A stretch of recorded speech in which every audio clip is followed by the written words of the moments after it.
sparse. Nel pomeriggio però vi segnaliamo qualche debole pioggia nello spezzino. E per questa edizione è tutto. Per maggiori informazioni vi invitiamo a scaricare la nostra app gratuita Trebi Meteo.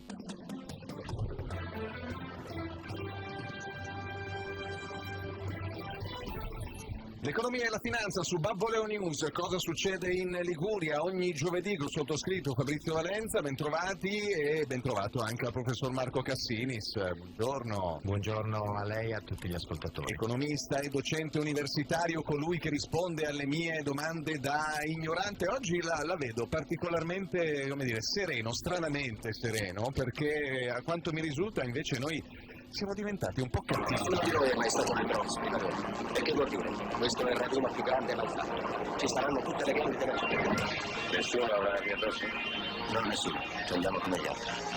9 di noi e nessuno armato. Sottolineiamo la cattiveria di cui ci siamo vestiti ultimamente in Italia con un incipit del film I guerrieri della notte, che ricorderanno i nostri coetanei, caro professori, non certo i suoi alunni o i giovani, un film di qualche anno fa. Sì, tra l'altro gran bel film che ahimè rappresenta un po' lo status morale degli italiani in questo periodo, anzi se prendo, l'avevamo accennato settimana scorsa al 52esimo rapporto del Censis sugli italiani, la cattiveria, avevamo detto che in velocità, che era un po' la chiave distintiva, la cifra di questa analisi, e anzi se vado a vedere iniziava il concetto con una frase di questo tipo: la società italiana nel 2018 parla di un paese in preda a un sovranismo psichico prima che politico, cioè rancore, cattiveria per l'insoddisfazione di quello che ci capita nella quotidianità. Nonostante siamo economicamente messi meglio, a quanto pare. Da un lato una piccola ripresa c'è stata, però devo dire che anche qui ci va in soccorso negativamente una cifra che soltanto un 21% degli italiani guarda alla realtà e quindi al futuro con uno stato d'animo positivo. Il 21% vuol dire che tutto il resto è negativo. 8 su 10 disorientamento, insicurezza, che futuro avremo, che futuro lavorativo avranno i giovani, questo è il problema. E è carino anche vedere, visto che siamo nell'era dei social media, che la metà della popolazione ritiene che chiunque possa diventare famoso, e un terzo, quindi un 30%, che la popolarità sui social sia la chiave d'accesso ai soldi, al futuro, al lavoro, a tutto il resto. Forse l'idea di lavorare con impegno, insomma, ce la siamo persa un pochino per strada, in qualche modo. Ho capito. Ah, ecco.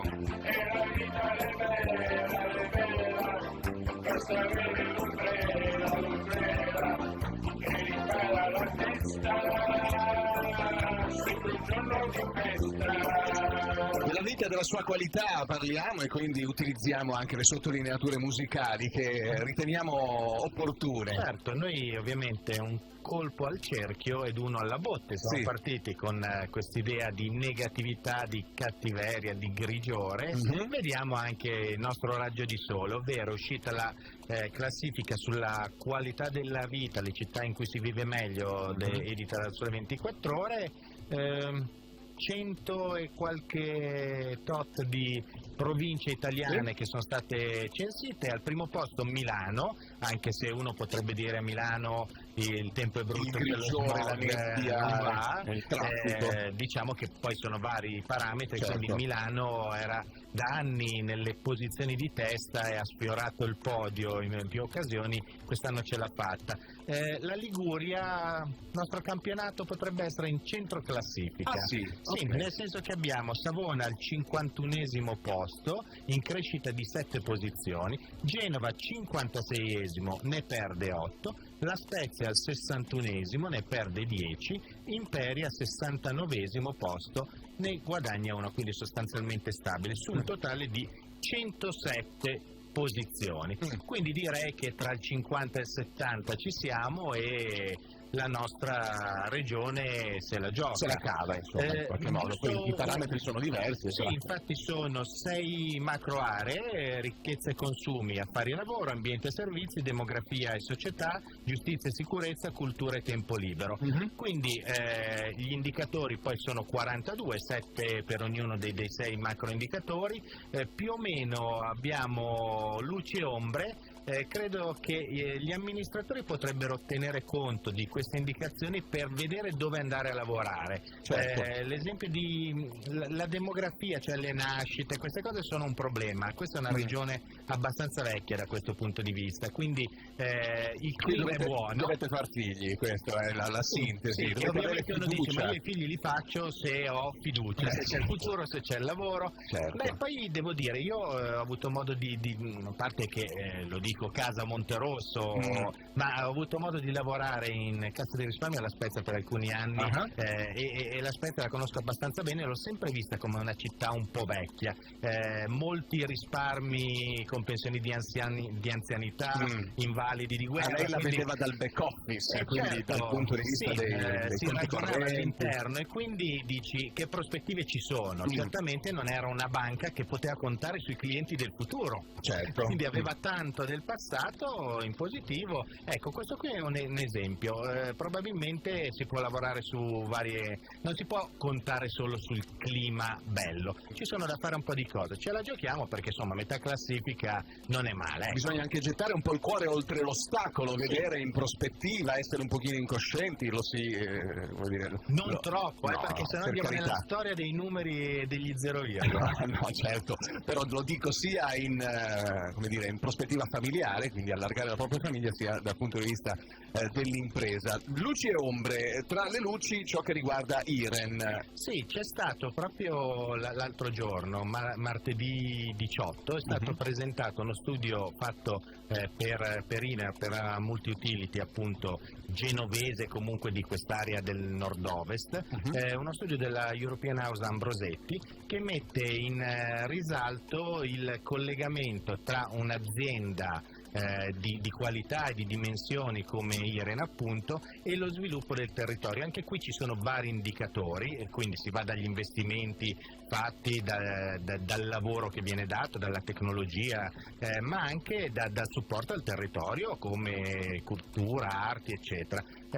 Abbiamo un paio di interviste appunto del presidente e della di IREN. Esatto, sentiamo Paolo Peverano che è il presidente di IREN. La storia di IREN ormai è una storia lunga 113 anni, una storia fatta di un accompagnamento ai territori e alle amministrazioni che lungo più di un secolo ha consentito ai territori non solo la crescita dal punto di vista economico, dal punto di vista industriale, ma anche la crescita culturale e sociale. Questa è un po' una delle prerogative che caratterizzano l'impegno di IREN, un impegno di attenzione ai clienti cittadini, ai territori comunità e alle amministrazioni, una sorta di condivisione dei destini e dell'impegno che è appunto la caratteristica della nostra società. Paolo Peveraro, presidente di IREN, e poi abbiamo anche Massimiliano Bianco che è di IREN, invece l'amministratore delegato. Sì. Oggi è stato presentato lo studio da parte di Ambrosetti sul gruppo IREN. Qual è il percorso fatto e qual è l'impatto delle attività industriali del gruppo IREN sui territori in cui opera ed in particolare su Genova e la Liguria. Da questo studio è emerso come davvero il gruppo sia una realtà determinante non solo per l'eccellenza nella qualità dei servizi che eroghiamo ai nostri clienti ma in generale ai cittadini, ma anche perché come indotto dell'enorme mole di investimenti, 3 miliardi programmati al 2023 e delle attività correlate, c'è un indotto importante sia imprenditoriale ma anche sociale. Ad esempio il gruppo IREN è il principale sostenitore dei sistemi teatrali e dell'industria culturale genovese e ovviamente questo è un motivo di orgoglio e soddisfazione. Massimiliano Bianco, amministratore delegato di IREN. Sì, devo dire che sia il presidente Peveraro che l'amministratore delegato Bianco tracciano un po' la linea di quelle che sono le aziende moderne che sono al servizio del territorio, nel senso che la ricerca, la tecnologia, il servizio dato alla comunità sia nell'ambito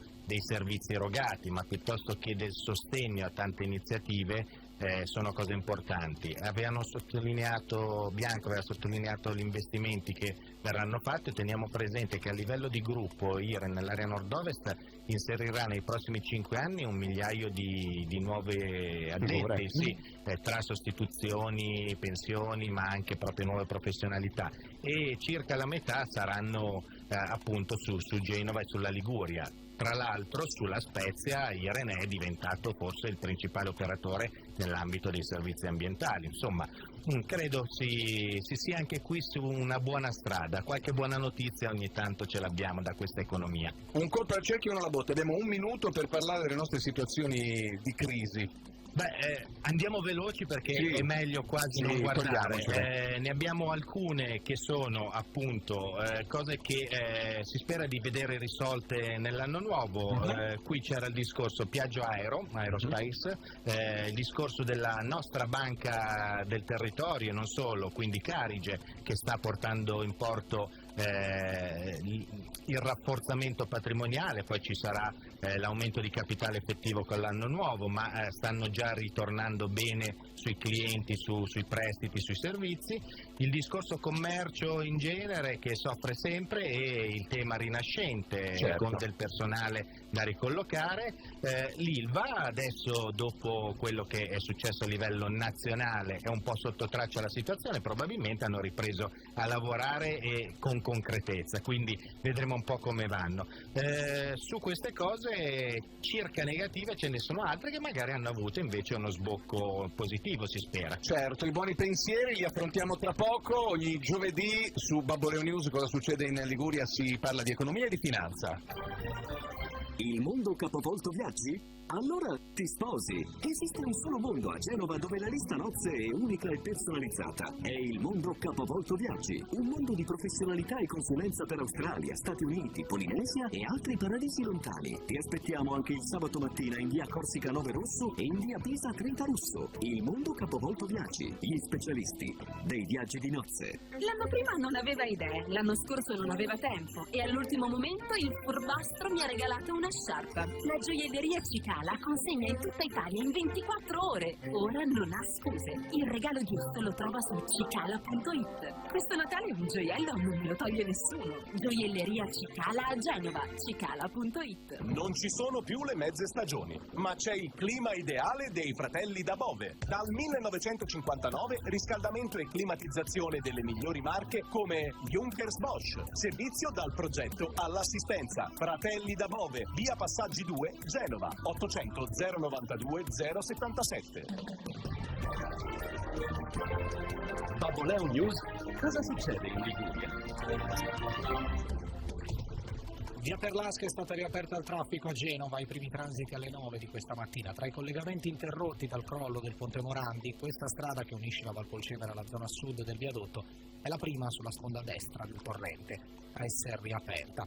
Abbiamo mantenuto la promessa, i nostri obiettivi sono 2 ora, bypass di Via Fillac e la riapertura di Via Fillac stessa. Così il sindaco commissario Marco Bucci. È una riapertura importantissima, ha aggiunto, perché consentirà il collegamento diretto con Certosa e quindi il miglioramento della vita per chi abita in questo quartiere. La strada, percorribile a doppio senso, era interrotta a causa delle macerie della Pila 9, ma nelle ultime settimane, dopo il via libera della Procura di Genova, il basamento della Pila è stato smantellato. E oggi nel capoluogo ligure spazio anche alla prima opera di dismissione nel cantiere sotto il Moncone Ovest di Ponte Morandi. È fissato lo smontaggio nella giornata di oggi di uno degli edifici da radere al suolo nell'area Examio, azienda di igiene urbana del comune, che per prima ha messo i suoi spazi a disposizione. Il ponte di Genova è oggi una grande questione nazionale. Dalla sua ricostruzione dipende un collegamento vitale per la città e anche una parte della nostra credibilità internazionale. Così il Presidente della Repubblica, Sergio Mattarella, nel suo intervento alle alte cariche al Quirinale, la sicurezza delle infrastrutture, ha aggiunto il Capo dello Stato, come dei territori, è fattore cruciale della qualità della vita e dei diritti personali.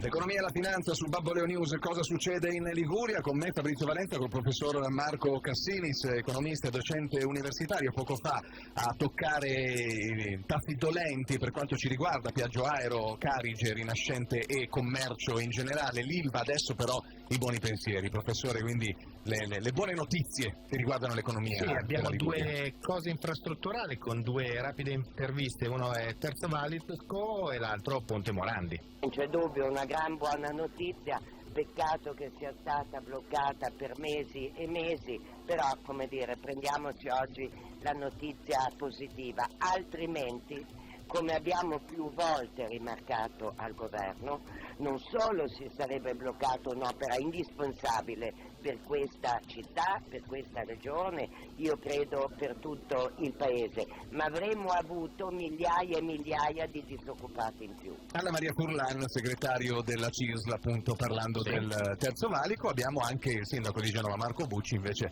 per parlarci del Ponte Morandi. Allora, come promesso e come anticipato, oggi comunichiamo che circa 20 minuti fa abbiamo firmato il decreto di assegnazione per la ricostruzione del Ponte Morandi. La ricostruzione è stata, il recupero delle verità è affidata ad una cordata di aziende, abbiamo l'azienda Salini in Pregilo, l'azienda Fincantieri e l'azienda Italfer che si occuperà dell'ingegnerizzazione del prodotto, ossia di fare tutta la parte di progetti definitivi e progetti esecutivi, sull'idea progettuale dell'architetto Renzo Piano, che tutti quanti conosciamo. Marco Bucci, sindaco di Genova. Forse qui anche in veste di commissario per il ponte, non si chiamerà più Morandi, eccetera. Si vedrà, cosa importante, sia perché speriamo entro i 12 mesi, quindi con fine 2019, che sia subito in esercizio, risoluzione di un dramma delle vite umane e di tutto il resto, ricadute economiche perché le infrastrutture portano anche questo, quindi vediamo anche per imprese liguri certamente, oltre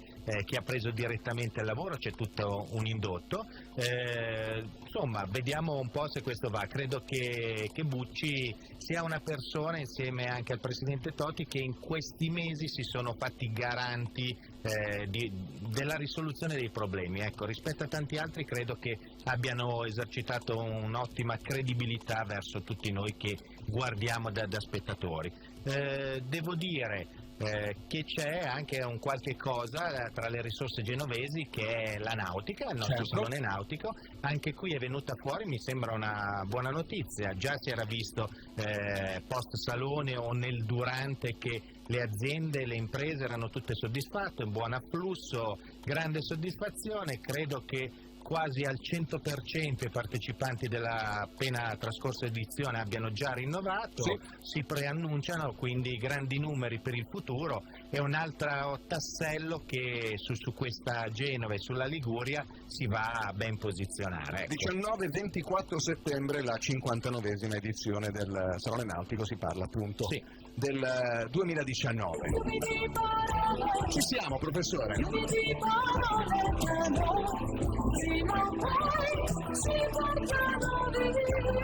Potremmo accantonare questa Ci siamo sigla. quasi, magari fra qualche settimana. Non è così però, guardi che adesso poi le spiego. Ok, mi spieghi, perché noi utilizziamo questa sigla Fiumi di Parole per introdurre l'argomento DEF, che porta dei fiumi di parole. Sì, ci eravamo detti da fine settembre che questo DEF ci avrebbe accompagnato fino a fine anno. Effettivamente è quasi un thriller mozzafiato fino all'ultimo. È ovvio che adesso tutti saprete probabilmente, ma sentiremo anche gli interventi, che il DEF a livello comunitario non è stato per ora sanzionato con la procedura di infrazione, ma siamo comunque osservati speciali, cioè si è sforbiciato a destra manca. Purtroppo nel frattempo abbiamo buttato un sacco di soldi in aumento di spread e quindi in maggiori interessi su titoli di Stato, tutta una serie di cose.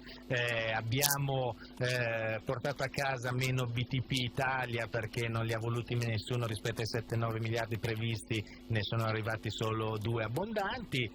Questi probabilmente i politici non li pagano, ma noi sì, con le tasse. Sentiamo Mattarella cosa dice. Ho valutato molto positivamente, anche per questa ragione, la scelta del governo di avviare sulla manovra di bilancio un dialogo costruttivo con la Commissione europea e ha agito con spirito collaborativo per giungere a soluzioni condivise raggiunte in questi giorni. Lui tiene un po' il collante, no? Anche con Presidente l'Europa. Mattarella è equilibrato, tranquillo, va avanti senza fughe particolari. L'accordo di oggi non è perfetto, ma ci permette di evitare la procedura di disavanzo eccessivo. Questa invece è non è la signora Dombrovskis, è la traduttrice di Dombrovskis. Sì, nel senso, uno dei falchi, quelli che avrebbero voluto impallinare l'Italia. Noi forse dovremmo ringraziare Macron e i gilet jaune perché ci hanno tirato la volata e se notate è finito tutto sotto traccia dopo questa questione. È stato trovato l'accomodamento con l'Italia, quindi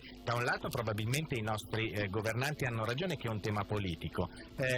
A me spiace non arrivare con le mie gambe ai risultati. Ritengo tra l'altro che la manovra così impostata non sia molto performante e tutti quanti saranno pronti a controllarci, cioè gennaio ci attendono al varco. Tenete presente inoltre che spread è calato intorno ai 250 punti rispetto a Bund, ma gennaio e febbraio sono mesi a forte intensità di raccolta di capitali per rifinanziare le emissioni dei titoli di Stato. Sull'essere controllati c'è il parere di Salvini che ascoltiamo. Rispondo con estrema cortesia ai commissari europei che dicono che terranno sotto controllo i conti italiani, che sarà il governo italiano a tenere sotto controllo i bilanci europei, visto che occorrerà l'unanimità dei paesi per approvare il bilancio dei prossimi 7 anni dell'Unione Europea, che così come è partito il nostro voto non ce l'avrà, perché solo sul fronte agricoltura e pesca c'è un taglio di quasi 3 miliardi di euro. Sì, allora per noi i finanziamenti comunitari sono molto importanti, soprattutto per il settore appunto agricolo, certo. Questo è chiaro. Salvini credo sia uno dei nostri idoli dal punto di vista dei contenuti della comunicazione, dice delle cose corrette. Io mi preoccuperei di fare bene le nostre cose, perché le cose corrette che dice sarebbero più perseguibili, con maggiore forza. Il BTP Italia. È quello appunto che accennavo prima, sostanzialmente adesso gennaio-febbraio vediamo se prosegue la luna di miele con l'Unione Europea e con i mercati, ci saranno tante missioni da portare avanti, il collocamento non era andato granché bene, quindi non è vero che, come aveva detto il ministro Salvini mesi fa, gli italiani ci staranno vicino, ci aiuteranno, men che meno i mercati. Se le cose non sono fatte bene, comunque le marce indietro sono opportune. Così è stato, perché sia Salvini che Di Maio l'altro giorno, comunque alla presentazione del Presidente Conte al Parlamento, non c'erano, hanno preferito non essere presenti. 3 minuti scarsi per scendere sulla terra, economia e finanza del Natale, ok? Sono sempre soldi che girano, sì, quindi, però almeno vanno in qualcosa di buono. Ciao a tutti, sono Simonetta Piccardo, concorrente Masterchef settima edizione e sono genovese. Per le feste di Natale ci sono alcune specialità che non possono mancare in una vera cucina senese.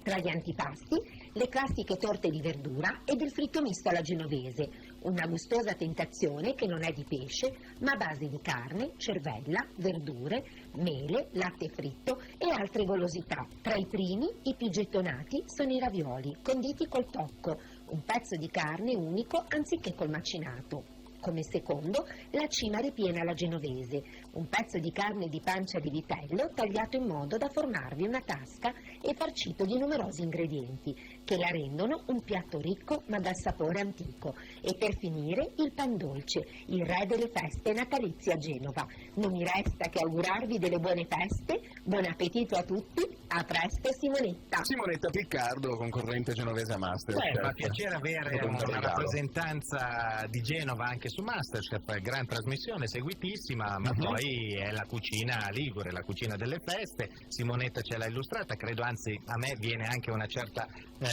qualina in bocca e la voglia proprio di festeggiare. Quest'anno ho voglia del Natale, devo dire. Ce la porto il Natale, musicalmente almeno cerchiamo di entrarci. Muove un sacco di soldi allora questo Natale. Natale con le cene del Natale, del Capodanno e via. C'è il food al centro, i regali ci sono, abbiamo i bambini, ma abbiamo anche proprio la pancia, la linea e l'economia. Da parte del pastificio Daniele di Via Galata auguro un buon Natale a tutta la città di Genova, un buon 2019 con la speranza che sia l'anno della ricostruzione e della ripartenza, perché ce lo meritiamo. Auguri a tutti. Siamo Laura e Paola Ghezzi, titolari di Mia Stai Wellness a Genova in via Carrara. Auguriamo a tutti gli ascoltatori di Radio Babboleo buone feste e un sereno anno nuovo, con l'impegno che nel 2019 ci vorremo bene e terremo in forma il nostro corpo e la nostra anima. Sono Giovanni Mendini, presidente di Confindustria. Auguro buone feste a tutti gli ascoltatori di Radio Babboleo, con l'auspicio che il 2019 porti un nuovo ponte innanzitutto e una maggiore attenzione al mondo dell'industria, che può portare a più crescita ed occupazione. Genova ne ha proprio bisogno. Oh, che meraviglia, un po' di auguri fanno sempre bene, professore. Tra l'altro, per stare proprio nel clima natalizio, siamo anche puntuali con i nostri tempi, che è una cosa che non ci è mai capitata. Siamo chiusi in bellezza. Puntate precedenti. No, devo dire, mi fa piacere chiudere in questo modo, con gli auguri del tessuto produttivo, che sia da Confindustria Genova, ma anche alle attività commerciali varie. È bello così. Speriamo che tutto quello che fa girare il PIL ci assista, che non ci siano freni dalla politica, anzi, che ci siano spunti. Devo dire, noi ci salutiamo, credo, in questo modo, e poi ci rivedremo con l'anno prossimo con il vostro programma di Economia e Finanza, se non erro dal 10 gennaio. Dal 10 gennaio torneremo a parlare di Economia e Finanza qui su Babboleo News. Cosa succede in Liguria? Auguri allora, buon Natale professore, un 2019 meraviglioso, prospero, meraviglioso. Alla prossima! Grazie.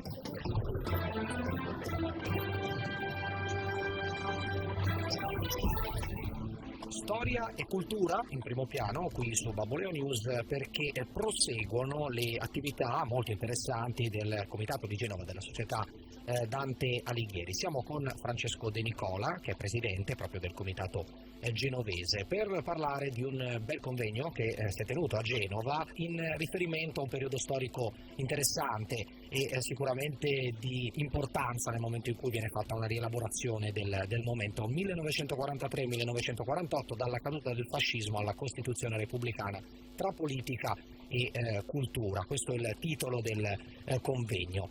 Quali spunti sono emersi, De Nicola? Intanto grazie per